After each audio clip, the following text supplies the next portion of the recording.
Bitter Against the English, from the Rooinek in Mafeking Road, by Herman Bosman.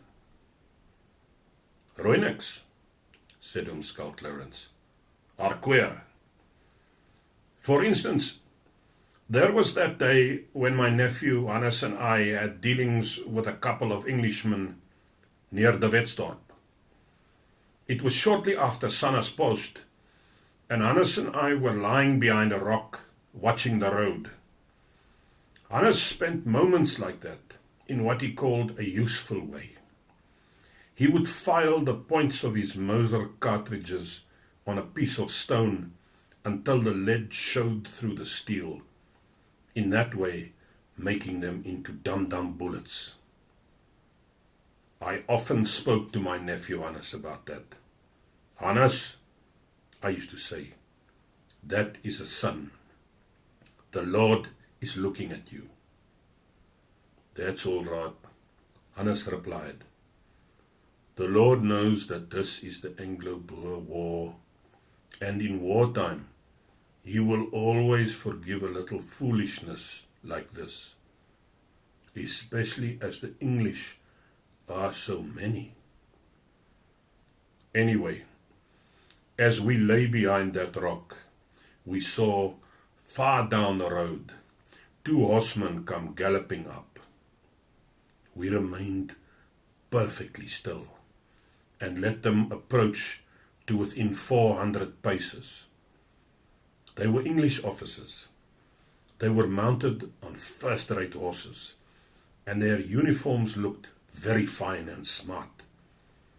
They were the most stylish-looking men I had seen for some time, and I felt quite ashamed of my own ragged trousers and veldskoens. I was glad that I was behind a rock and they couldn't see me, especially as my jacket was also torn all the way down the back, as a result of my having had 3 days before to get through a barbed wire fence rather quickly. I got through just in time too. The veldkornet, who was a fat man and couldn't run so fast, was about 20 yards behind me, and he remained on the wire with a bullet through him. All through the Anglo-Boer War, I was pleased that I was thin and never had any trouble with corns. Hannes and I fired at about the same time. One of the officers fell off his horse. He struck the road with his shoulders and rolled over twice, kicking up the red dust as he turned. Then the other soldier did a queer thing. He drew up his horse and got off. He just gave one look in our direction. Then he led his horse up to where the other man was twisting and struggling on the ground.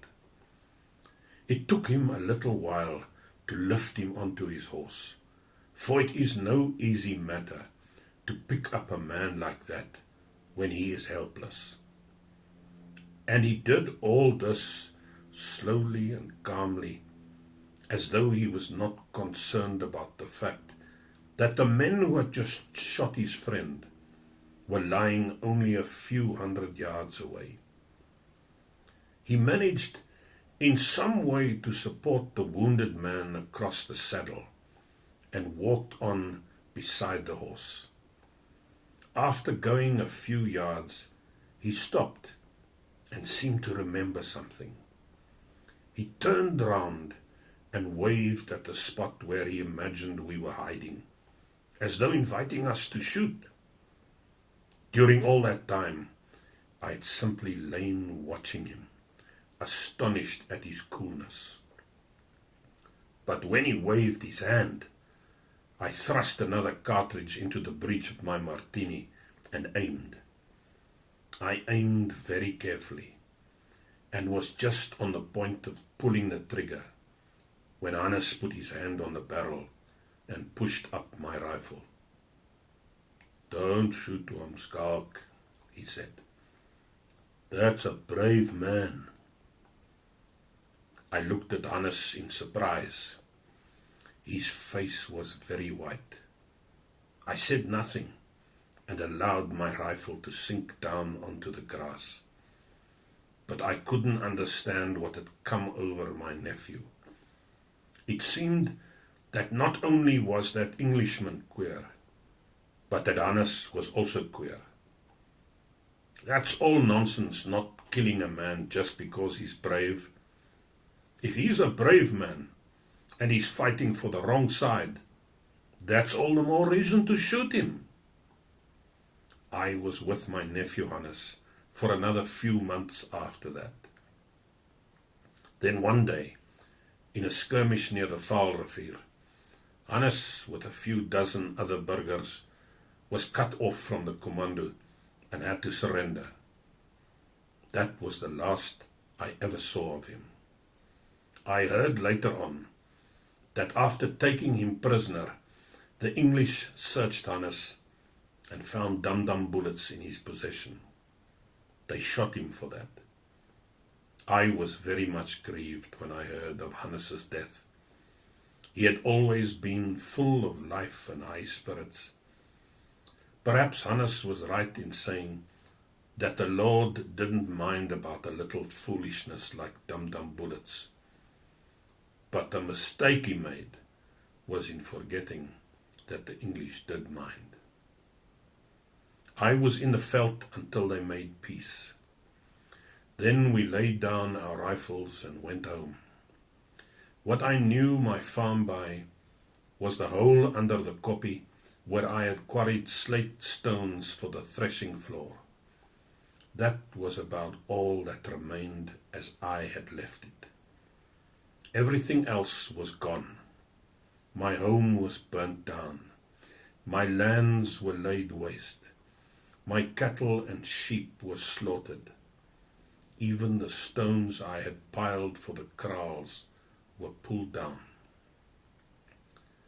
My wife came out of the concentration camp, and we went together to look at our old farm.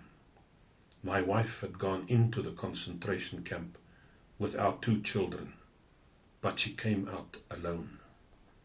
And when I saw her again and noticed the way she had changed, I knew that I, who had been through all the fighting, had not seen the Anglo-Boer War. Neither Sunny nor I had the heart to go on farming again, on that same place.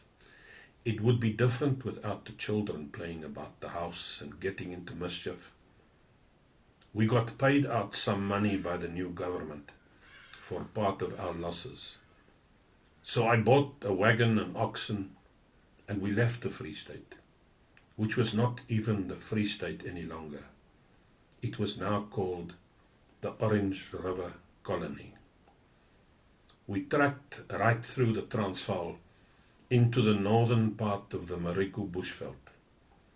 Years ago, as a boy, I had trekked through that same country with my parents. Now, when I went there again, I felt that it was still good country. It was on the far side of the Dwarsberge, near Derdepoort, that we got a government farm. Afterwards, other farmers trekked in there as well. 1 or 2 of them had also come from the Free State, and I knew them. There were also a few Cape rebels whom I had seen on commando. All of us had lost relatives in the war. Some had died in the concentration camps or on the battlefield. Others had been shot for going into rebellion. So, taken all in all, we who trekked into that part of the Marico that lay nearest the Bechuanaland border were bitter against the English.